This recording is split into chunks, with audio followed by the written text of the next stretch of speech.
Jacqueline McPherson from Montclair, New Jersey. Oh, welcome. And I wanted to change the subject a little bit and go back to educating our children. Okay. And Shawn, is it? Yes, Shawn. This is a problem I have. I've been teaching 22 years. Yes. Kindergarten. In September, when school starts, the first thing they want to be asked is, what did you do over the summer? And the little white children, they went to Europe. Yes, they do. This one went to Cancun. This one went to Spain. And our children went to Big Mama's house for the summer. And that's okay. Yeah. They went to Grassroots, and that's okay. But then I find that they start to tell stories because they hear where these other children have gone, and that lowers their self-esteem. So I'm asking you, for the sake of segregation, what is it doing to our children? I can only say this. With my children, I took it very seriously. I had children. I had started having my first child after the age of 35. So I took it very seriously. There was a certain amount of wisdom that I acquired. Oh, yes. And to have it, but I teach my son, who's 3.5 now, he says his little motto is, I can do anything. That's right. Anything. And as a matter of fact, Miss OptimiZm and I, we talked about bringing our children in on a latter show so that, you know, the panel can see them and that kind of thing, and they can see what it is that mommies do. But like you said, sister, I completely understand. Yes. It has to start at home. It's not about having money. No, you know, it's not about having, you know, all those other things that you think other people have. People with the littlest amount, and I'm sure Sister PENWAH can maybe attest to this, can expose their children to anything and can do And you know everything. something, Shawn? You're absolutely You take that correct, responsibility. and I understand You that. have to do it as I was well. home. My sister, I'm from Washington, D.C. I have 2 sisters that live here in New York City. My sister said, look, I'm sending my kids to New York City, and you all are taking them out. And I'm like, wait a minute, Octavia, I got work to do. I'm working. She said, no, I'm sending them there. She said, because their classmates go to Europe here and there. You all have to go to New York. You all have to take them places. And so they come here. We take them to free places. I take her to a Broadway show. That's the only time I go to a Broadway show. I save my little pennies.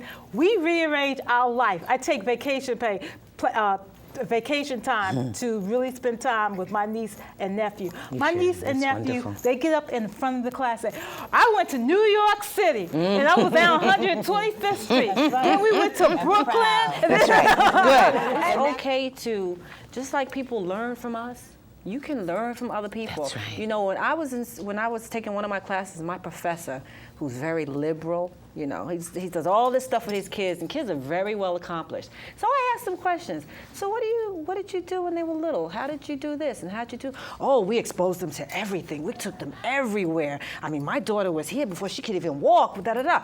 But I'm drinking this all in because I'm going, okay. So these are pointers that I can take when I'm raising my children. You filter out things that can actually help. You learn from people that have done things and succeeded. Yeah, but did they And teach you them children, yes, ma'am, no, sir, may I please, and thank you? Oh, yes, and I yes, have a yes, major yes. problem. That's because most of them kids I'm talking about, my kids have been called liars. When my kids get back and they say, okay, and they're the only 2 black kids in the school, and they said, well, where did you, oh, well, we went to Paris and ate pizza, because my daddy, because their father's a musician, and then them days, they were one of the biggest groups in America, in the world. And they went places and did all kinds of things. And to come back and say that they were a liar, and my son was different than my daughter. Oh, they called them a liar because they traveled. Because they told him that, yes, we've been here, there. And my grandmother lives on Martha's Vineyard. I'm from Oak Bluffs. I'm from, my father's grandfather is John Saunders, the released slave who discovered Oak Bluff on Martha's Vineyard. My father is Cecil Saunders. I know my history. My name is PENWAH Saunders. And my kids was ashamed of Martha's Vineyard. That's like going to Harlem to them.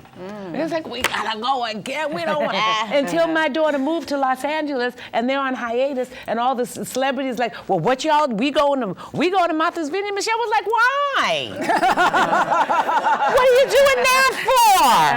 And they're like, and she's like, well, my grandfather's got a house there. And then she decided, this is a very cool thing. Yes. Right. But it's the same with me growing up there. I used to sit and pray, I'm gonna get away from these people. I don't know how, but sooner or later, I'm gonna get out of here. Because I thought they were weird, and they were, but still, we never, so you have to give them the richness of whatever. If you got $20, you spend it well and you teach them and you make every day an adventure. And that's why I was saying, my kids, when I was homeless, they didn't know we were homeless. They thought we ran away. And we did. But they were clean every day. That's right. Their outfits was washed. I was raised them, you got one pair of drawers. You wanted to ask me, what did my mother say? My mother said, you ain't got to wash your whole ass, but you better wash your asshole. There you go. That's all it And is. on top of that, you know, like when we're talking about our children, it has to be a seed that's planted. If you so much take them to York College, let them know what a campus looks like so they can know where they're going, that makes them want to go to college. You talk about it, and we got to bring the community back. I remember if I said a cuss word on 130th, I'm from Queens. Let me say something on 130th Avenue. By the time I get to 130th, everybody and Bernice knew about it, and if they whipped my behind, my mother whipped their behind, whipped my behind, but then whipping my behind. We're able to confront children, community. and you can't confront these kids anymore because either they curse you out or their mamas curse you out. Or shoot you. That's right. So if we get back to that, being able to say, you know what, no, you're not gonna call 911 on me because I disciplined you, you know, because I tell them, I'm a mandated reporter, 20366. Take my child, and you're gonna give him back anyway. All right? But we have to